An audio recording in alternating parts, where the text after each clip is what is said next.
Hello दोस्तों, मैं Nitish Kumar the content factory से आपका स्वागत करता हूं। पहले क्लास में हम लोग ने भाग वन में देखा हम लोग ने भारत के राज्य एवं उसके संघ के बारे में पढ़ा। आज की क्लास में भाग टू देखेंगे। भाग टू नागरिकता के बारे में बताता है।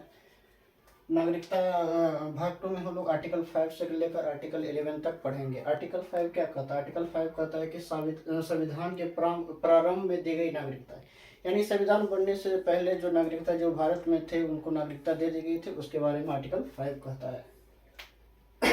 आर्टिकल 6 क्या कहता है? आर्टिकल 6 कहता है पाकिस्तान से भारत आए लोगों की नागरिकता यदि संविधान बनने के बाद आएंगे तो नहीं दी जाएगी। ये जैसे देखिए, पार्टीशन हुआ, भारत 1947 में पार्टीशन हुआ और जो भारत के लोग पाकिस्तान चले गए और वो पाकिस्तान जो चले गए और वहाँ से जो वहाँ मान लिया जाए उनको तंग किया गया, उसके चलते वो फिर से भारत वापस आ गए। तो यदि वो संविधान बनने से पहले भारत वापसी कर जाते हैं तो उन्हें नागरिकता दी जाएगी। ये आर्टिकल 6 कहता है। आर्टिकल 7 क्या कहता है? आर्टिकल 7 कहता है स्वतंत्रता के बाद भारत से पाकिस्तान चले गए ऐसे व्यक्ति जो संविधान बनने से पहले लौट आए तो नागरिकता दे दी जाएगी। जैसे देखिए, पाकिस्तान में जो रह गए उनको तो नागरिक, अगर संविधान बनने से पहले वो भारत आ जाते हैं तो उन्हें नागरिकता दे दी जाएगी। लेकिन आर्टिकल 7 क्या कहता है? स्वतंत्रता के बाद, जैसे कि जो हिंदू थे, जो पंजाब को बांटा गया था तो पंजाब में बहुत सारे मुस्लिम लोग थे, यदि वो संविधान कब बना है हम लोग को पता है कि संविधान लागू हुआ 26 जनवरी 1950 को। यदि वो इससे पहले अगर वो भारत आ जाते हैं, जो पाकिस्तान के हिंदू थे जो या मुस्लिम जो भी है, यदि वो भारत आ जाते हैं तो उन्हें नागरिकता दे दी जाएगी। ये आर्टिकल 7 कहता है। आर्टिकल 8 क्या कहता है? आर्टिकल 8 कहता है कि विदेशी भ्रमण एवं नौकरी पे भारत की नागरिकता समाप्त नहीं करें। यदि आप विदेश में जाकर पढ़ाई करने के लिए जाते हैं या फिर आप घूमने के लिए जाते हैं या फिर आप वहां रहकर जॉब करते हैं तो आपकी नागरिकता, भारत की नागरिकता समाप्त नहीं की जाएगी।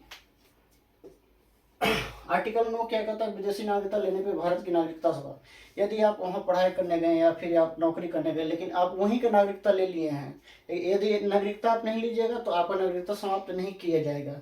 ये आर्टिकल 8 कहता है। और आर्टिकल 9 क्या कहता है? यदि आप वहीं जाकर अपना वहाँ का नागरिकता ले लिए, उस देश जिस देश में आप रह रहे हैं उस देश का नागरिकता ले लिए, तो आर्टिकल 9 कहता है कि यदि नागरिकता लेने पे आपके भारत की नागरिकता समाप्त कर दी जाएगी।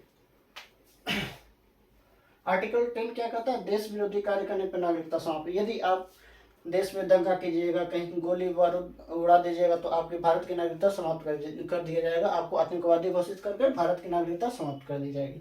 ये आर्टिकल 9 कहता है।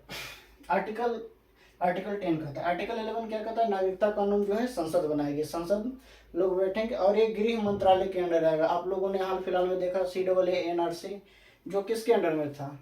गृह मंत्रालय के अंडर में था। गृह मंत्रालय हम लोग को कौन है? अभी के समय में गृह मंत्रालय जो है वो है अमित शाह है। ठीक है।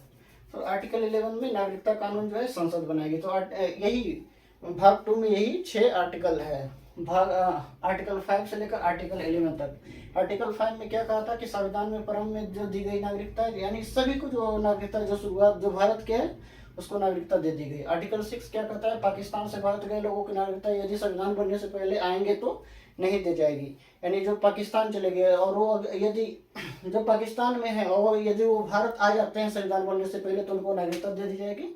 आर्टिकल 7 क्या कहता है कि यदि पाकिस्तान चले गए और यदि आप फिर से वापस भारत आना चाहते हैं तो आर्टिकल 7 में आपको नागरिकता दे दी जाएगी। आर्टिकल 8 विदेशी भ्रमण और नौकरी पे भारत की नागरिकता। आर्टिकल 9 क्या है? विदेशी नागरिकता लेने पे भारत की नागरिकता समाप्त। चलिए ठीक है। और देखिए, नागरिकता प्राप्त करने की कितनी विधि है? 5 विधि है। 5 प्रकार से आप भारत की नागरिकता प्राप्त कर सकते हैं। पहला विधि क्या है? जन्म के आधार पे। जो हम लोग को, जैसे हम लोग यहीं के, हमारे माता पिता यहीं अगर हम जन्म लेते हैं तो हम लोग को नागरिकता जन्म से ही रहता है। जैसे हम सब जो है सभी को नागरिकता जन्म से। ये 1986 में लाया गया।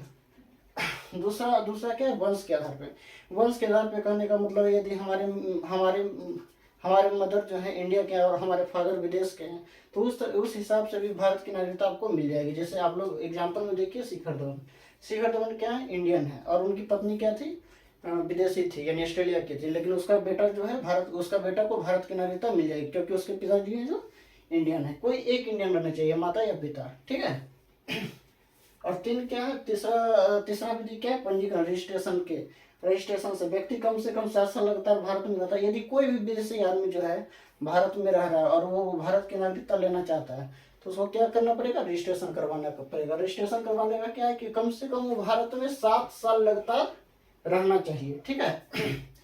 और चौथा विधि क्या है, देशीकरण। देशीकरण क्या है, वैसा व्यक्ति जो भारत में 10 साल से रह रहा है, वैसा विदेशी जो भारत में लगातार 10 साल से रह रहा है, यहाँ के कम से कम एक भाषा को जानता है, हिंदी हो या तमिल हो या उड़िया हो, जो भी हो, कम से कम एक भाषा को जानता है, यहाँ की संस्कृति को जानता है, जैसे कि जो भी हमारी संस्कृति है, रहन सहन है, जो पहनावा है, वो जानता है, तो उसे देशीकरण के हिसाब से रजिस्ट्रेशन, देशीकरण के हिसाब से उसे नागरिकता मिल जाएगी, ठीक है। पांचवा क्या, अर्जित भूमि। अर्जित भूमि का मतलब क्या हुआ, अर्जित भूमि वही हुआ जो यदि बाहरी राज्य, विदेशी राज्य भारत में मिलना चाहता है, और यदि जैसे वो भारत में मिल गया तो उन्हें नागरिकता, उन लोगों को नागरिकता दे दी जाएगी। एग्जाम्पल में हम लोग देखते हैं सिक्किम।